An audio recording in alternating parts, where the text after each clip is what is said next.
Hello and welcome to Gravitas Ukraine Direct. I'm Palki Sharma coming to you live from Kiev. It's 5:30 p.m. local time. The sun is setting in the city, but not over the conflict with Russia. That's very much on. Tensions are only rising there, in fact. Russia has dismissed reports of a de-escalation, pouring cold water on Emmanuel Macron's plans and statements. Remember, the French president had said that Moscow was ready for a compromise with Ukraine.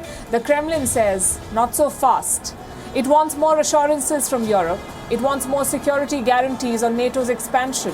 As a warning, Moscow has deployed 6 more warships to the Black Sea, 6 state-of-the-art vessels to conduct drills in Ukraine's backyard. They will remain stationed there for an indefinite period of time, we are told. And this has put Ukraine on the edge. The troops are getting ready for war, bracing themselves for a Russian juggernaut. And they will not be fighting alone. Joining them will be soldiers from 27 countries, foreign fighters who have volunteered to defend Ukraine. Interestingly, some of them are also coming from India. How do we know that? Because I visited one of their camps today, a training facility of the Georgian Legion. This is a defense force of volunteers from all over the world. We met the fighters there, also their commander, and he told me that he is getting applications from private individuals in India, not those linked to the government of India, but individuals who want to fight for Ukraine. Here's a ground report from their headquarters.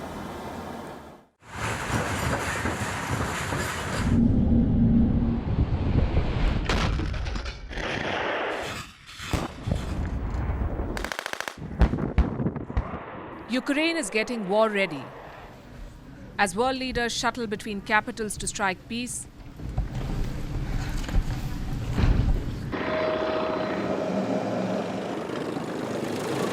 soldiers are gearing up for war.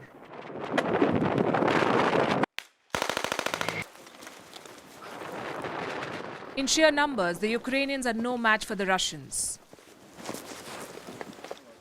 They have NATO support with a clear caveat. This is not our war.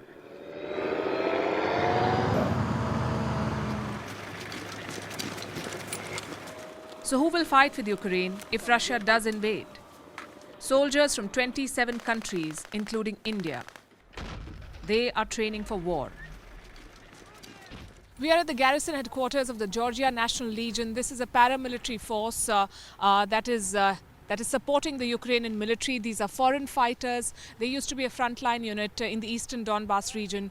And this is a very significant part of Ukraine's defense because the Ukrainian government allows foreigners to officially fight in its military. In 2015, they passed a legislation that allowed foreigners to do so. And since 2014, 17,000 foreigners from all parts of the world, foreign citizens, have come and joined this force and trained to defend Ukraine against Russian aggression. And this is the first step for them to officially join the Ukrainian military. The Georgian National Legion is a defense force of volunteers. It used to be a frontline unit in the early years of the war in Donbas. But with the threat of a Russian invasion looming, the force has been reactivated. Group 3, assault. Set in. The Legion has enlisted soldiers from 27 countries, including the United States, Australia, Germany, the UK, Mexico, France, Austria, Greece, Japan, Croatia, Serbia, and Georgia.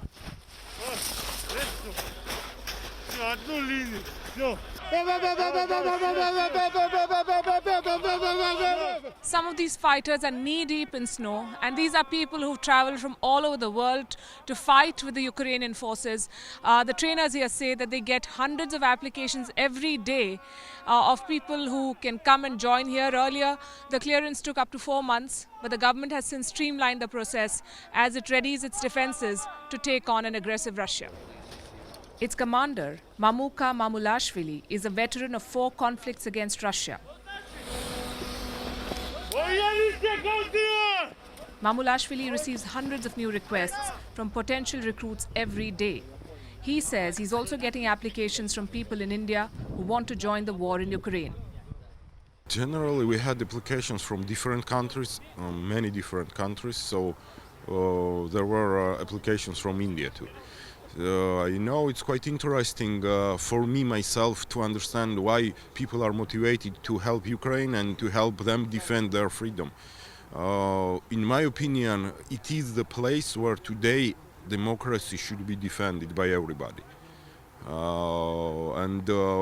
Those people who are applying to Georgian Legion, they are generally have a motivation to help Ukrainians and to help them to protect their families and their independence against Russian aggression that might escalate very soon. And it is unpleasant for everybody, and all the world today must stand with Ukraine and give their hand of friendship. In Ukraine, foreign fighters can legally serve in the armed forces. They are given 3-year contracts. The barrier for entry is low. Those who complete their contracts are granted citizenship. Groups like the Georgian National Legion help pave the way for recruits to get these contracts.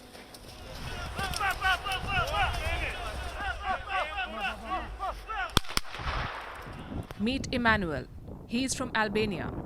He has made Ukraine his home and the fight against Russia his mission in life. He says he's left his family behind because he believes in the war for Ukraine's sovereignty. What happened 26 years ago in Albania, in Yugoslavia, if you heard of the Yugoslavian war, we were murdered by Serbians and Russians.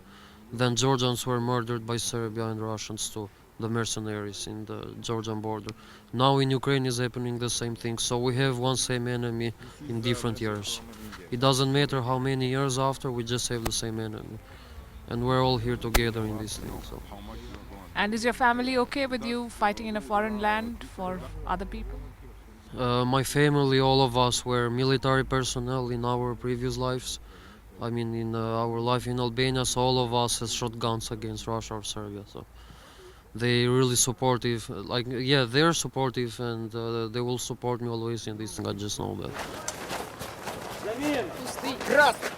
It's not an easy mission.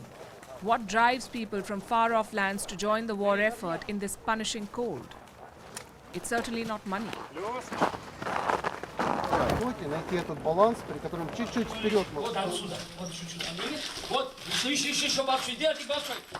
The beginners do not even get a salary, just basic facilities and accommodation, plus training to fight all kinds of wars.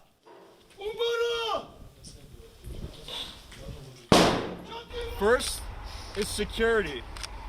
You want to protect your ambush. Their trainer today is Adam, an American soldier, now one of the thousands of fully trained foreign fighters in Ukraine's defense apparatus. Adam begins with a briefing. The first minute of the ambush is the most violent. Every person shoots. As they move through, they shoot any bodies they see at least twice. Among the trainees today are some beginners and Ukrainian citizens who are joining this force. From the elderly to the teenagers, they've all picked up arms. They say it's not a choice, but a necessity, that this war has been thrust upon them. The Ukrainian people have a right to defend their country and be a sovereign nation, just like the rest of us. So I'm here to help them maintain that.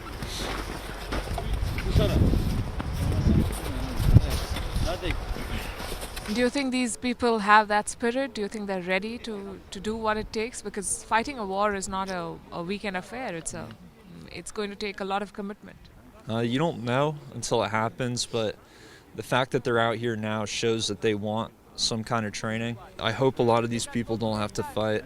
There's some young teenagers here. I wish they could just go on and live their lives and stuff, but it might not be that way. A rare display of emotion for a soldier who's getting his team battle ready. Today, Adam is teaching them how to survive in the battleground, how to find cover and how to use weapons.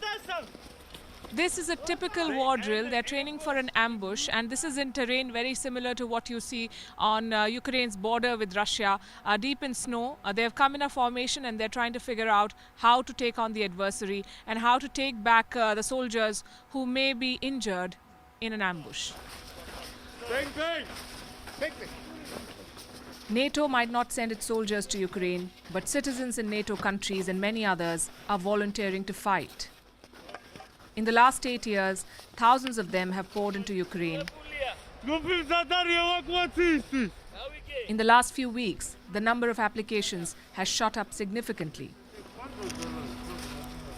This support comes as a major morale booster for the people of Ukraine. They're not on their own. They see these foreign fighters as comrades in arms in their battle against Russia.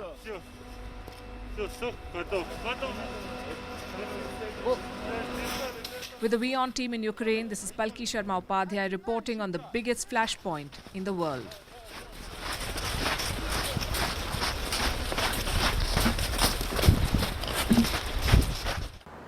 WION is now available in your country. Download the app now and get all the news on the move.